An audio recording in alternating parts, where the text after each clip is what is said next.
ಯಾವಾಗ ಹೀಗಾಯ್ತು? ಕರ್ಣ ಸರ್, ಇದು ನಿಮ್ಮ ಕೆಲಸನಾ? ಅದನ್ನ ಕೇಳ್ಬೇಕಾ? ಹೇಗಿದೆ ನಮ್ಮ ಅಣ್ಣನ ಕೈ ಚಳಕ? ಮೆಚ್ಚಬೇಕಲ್ವಾ? ಅದಕ್ಕೆ ತಮಾಷೆ ಮಾಡಬೇಡ.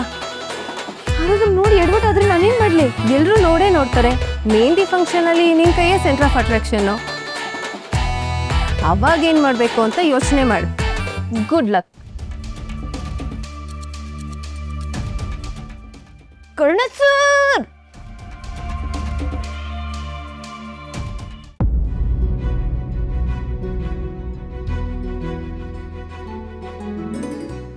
ಅರ್ಜುನ್, ಕಾಫಿ. ಥ್ಯಾಂಕ್ಸ್. ನೀವೇ ಕಾಫಿ ಮಾಡಿರೋದಂತ ಮಾತ್ರ ನಾನು ಕೇಳೋದಕ್ಕೆ ಹೋಗಲ್ಲ, ಯಾಕಂದರೆ ಅರೋಮನೆ ಅಷ್ಟು ಚೆನ್ನಾಗಿದೆ. It's one of my favourite hobby. Sorry, ನೀವು ಡೀಪಾಗಿ ನೋಡ್ತಿದ್ರಿ ಅನ್ಸುತ್ತೆ. ಡಿಸ್ಟರ್ಬ್ ಆಯಿತಾ? ನಾನು ಇನ್ಫ್ಯಾಕ್ಟ್ ಕೋಟ್ ಓದ್ತಿದ್ದೆ. ನೀವು ಫ್ರೀ ಇದ್ದೀರಾ ಅಂದರೆ ನಿಮಗೂ ಹೇಳ್ತೀನಿ. ಪ್ಲೀಸ್. ನೀವು ಯಾರನ್ನಾದರೂ ಮನಸಾರೆ ಪ್ರೀತಿಸಿದ್ರೆ ಅವ್ರನ್ನ ಬಿಟ್ಕೊಡೋದಕ್ಕೆ ನೀವು ಯೋಚನೆ ಮಾಡಲ್ಲ. ಅವ್ರು ವಾಪಸ್ ಬಂದರೆ ಖಂಡಿತ ನಿಮ್ಮವರು ಅಂತ ಅರ್ಥ. ಒಂದು ವೇಳೆ ಬರದೇ ಹೋದರೆ ಅವ್ರು ಯಾವತ್ತೂ ನಿಮ್ಮವ್ರು ಆಗಿರಲಿಲ್ಲ ಅಂತ ಅರ್ಥ. ಹೇಗಿದೆ?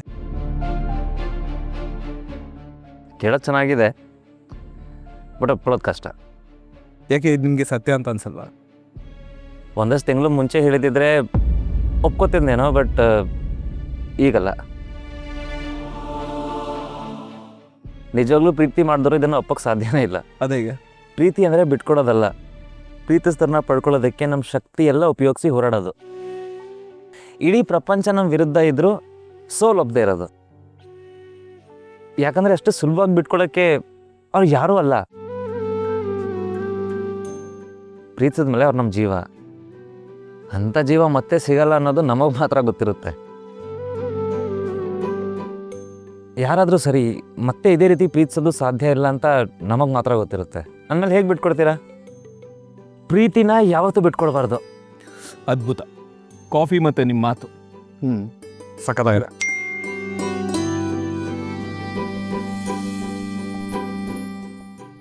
ಎಕ್ಸ್ಕ್ಯೂಸ್ ಮೀ, ನಂಗೆ ಸ್ವಲ್ಪ ಕೆಲಸ ಇದೆ. ಯಾ, ಕ್ಯಾರಿ ಆನ್. ಈ ಹಾರ್ಟ್ ಸರ್ಜನ್ಗೆ ಪ್ರೀತಿ ಬಗ್ಗೆ ಒಳ್ಳೆ ಪಾಠ ಸಿಕ್ತು. ನೈಸ್.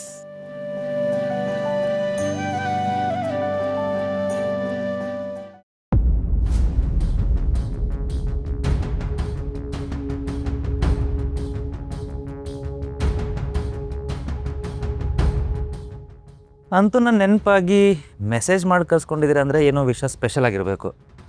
I my right? ದೂರ ಇರೋದು ಸುಲಭ ಅಲ್ಲ ಅಂತ ನಮ್ಮ ಹುಡುಗಿಗೆ ಈಗ ಜ್ಞಾನೋದಯ ಆಯಿತಾ? Thank you Krishna, thank you so much. Over ಆಗಿ ಏನೇನೋ ಯೋಚನೆ ಮಾಡಬೇಡಿ. ಏನಿದು? ಏನ್ರಿ ನಿಮ್ಗೆ ABCD ಮರ್ತೋಯ್ತಾ? Really bad. ನೋಡಿ, ಇದು ಕೆ ಅಂತ. ನಿಮ್ಮ future husband Karna, first letter K.